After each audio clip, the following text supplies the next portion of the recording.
Hey everyone, welcome back to Daily Devotions. Pastor Steve here, walking with you in God's Word. And what a joy it is to partner with you in this way, because as it says in the Scriptures, walking in faith, growing in faith comes from hearing the Word. And so thanks for joining and being able to walk together in this way. We are in Exodus chapter 21. And just to put that picture as a whole again, of being able to say where they are at Mount Sinai. They're in that region of Sinai, but this mountain of God. And as Exodus 20 just laid out for the Israelites, this is who God is, but this is what his expectations are. Here are his 10 commandments, and this is the way that you can have a right relationship with God. And he lays out that reality. He also lays out that reality to rid them and actually form them, rid them of Egypt, form them as the people of Israel. As we go forth in these next chapters, just to understand it again, they're going to be at this mountain for many, many days, months, years. And as we get to see that, it's not until Numbers chapter 10 that they depart and they start their wandering. And so they are here encamped, seeing the majesty of God at this mountain. But God's laying down some rules. He's laying down some expectations. He's forming and shaping them of who they need to be for them as Israel, not for as they enter the promised land, not for Egypt, not for these other countries. Who are they and who is their God? So he's given them the 10 commandments.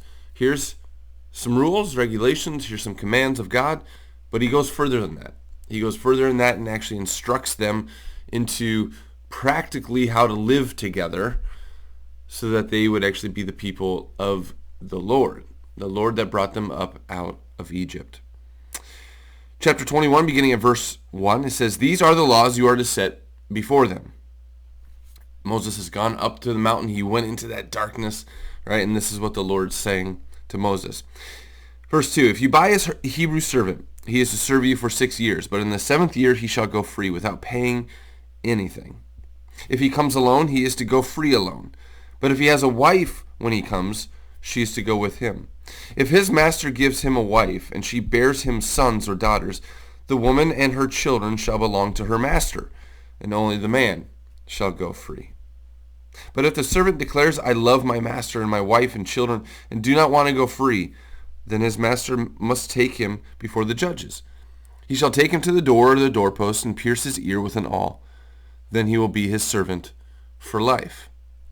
If a man sells his daughter as a servant, she is not to go free as men servants do. If she does not please the master who has selected her for himself, he must let her be redeemed. He has no right to sell her to foreigners, because he has broken faith with her. If he selects her for his son, he must grant her the rights of a daughter. If he marries another woman, he must not deprive the first one of her food, clothing, and marital rights. If he does not provide her with these 3 things, she is to go free without any payment of money."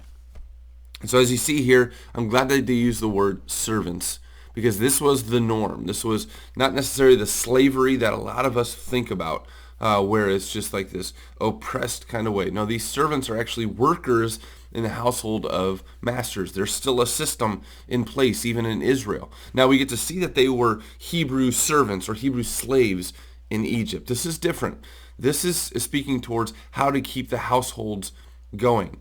As you saw right at the beginning, there was 6 years that he would actually work for that servant, but on the 7th year he could go free. This wasn't an understanding of that I own you for life, unless that servant says, "I want to be with you for life." And then it is a property kind of transaction. So as they pierce that ear with the awl, saying, "You are mine, you're not to go anywhere else. You have said, you have confessed that you're going to work in this household." And that means some implications on your family and stuff as well, because the family always followed the man, unless those regulations, as we just read through, of being able to say the daughter was given over into marriage, or the man went to another woman, which then kind of exempted and kind of pushed away different rules and expectations of what he meant with his new woman and his old wife and his family. Even in the midst of beginning of Israel, you get to see that there is fraction, there is distraction, there is chaos, there is relationships that sever. It is part of humanity as they walk as Israel. But God put these things in mind to be able to know how they can shape and form and walk as a community. Verse 12, anyone who strikes a man and kills him shall surely be put to death. However, if he does not do it intentionally, but God lets it happen, he is to flee to a place I will designate. But if a man schemes and kills another man deliberately, take him away from my altar and put him to death. Take him away from my altar. The altar was a place of refuge. They would cling to that altar for refuge. But if you have deliberately taken life, that life was valuable to God. And so, it is life for life. Verse 15, anyone who attacks his father or his mother must be put to death. It's really breaking commandment number 4, honor your father and your mother. Anyone who kidnaps another and either sells him or still has him when he is caught must be put to death. Anyone who curses his father or mother must be put to death. Whoa, these are pretty big things. What God is teaching his community is that his rules and regulations, they matter. But the bigger part about this is sin, when it creeps into this community, it is going to end in death. It is going to always lead towards death. And he's teaching this community, but understanding that these are important matters. And the important matters, when it's riddled with sin always taints it. Sin is going to bring it to death. And so make this important. Have the understanding that these laws and these decrees, they matter. And as people kind of push them to the side and say that they don't matter, there's going to be consequences. There's going to be implications. Verse 18, if men quarrel and one hits the other with a stone or with his fist, he does not die but is confined to bed. The one who struck the blow will not be held responsible if the other gets up and walks around outside with his staff. However, he must pay the injured man for the loss of his time and see that he is completely healed. Responsibility. There is responsibility in the community of God. If a man beats his male or female slave with a rod, and the slave dies as a direct result, he must be punished. But he's not to be punished if the slave gets up after a day or two, since the slave is his property. There is discipline, seems like ruthless discipline. If men who are fighting hit a pregnant woman and she gives birth prematurely, but there is no serious injury, the offender must be fined whatever the woman's husband demands, and the court allows.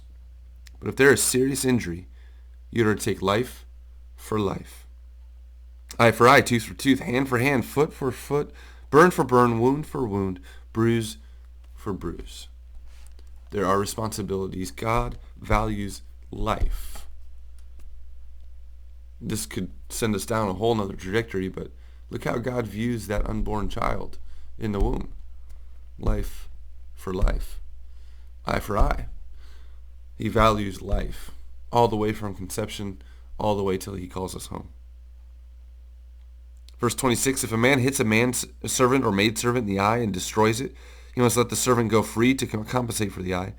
And if he knocks out the tooth of a manservant or maidservant, he must let the servant go free to compensate for the tooth.